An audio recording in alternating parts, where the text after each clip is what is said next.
এয়ারলাইন্সের একটি ফ্লাইটে অস্ট্রেলিয়ার সিডনিতে পরিবারের কাছে যান চট্টগ্রামের ১ আসনের এমপি মাহবুবুর রহমান। ঢাকা ৫ আসনের আওয়ামী লীগের এমপি মশিউর রহমান মোল্লা সজল ছিলেন ভারত সফরে।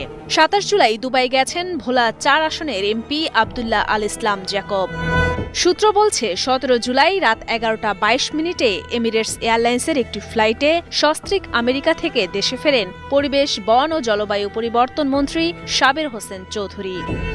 ২৮ জুলাই আমেরিকা থেকে দেশে ফেরেন সাবেক পররাষ্ট্রমন্ত্রী একে আব্দুল মোমেন এবং ভোলা ৩ আসনের এমপি নুরুন্নবী চৌধুরী শাওন সস্ত্রীক থাইল্যান্ড থেকে দেশে ফিরেছেন গত ২৬ জুলাই। ফরিদপুর ৪ আসনের এমপি মুজিবুর রহমান চৌধুরী নিক্সন থাই এয়ারলাইন্সের একটি ফ্লাইটে ব্যাংকক থেকে দেশে ফিরেছেন গত ২৩ জুলাই রাত ১১টা ৫৪ মিনিটে।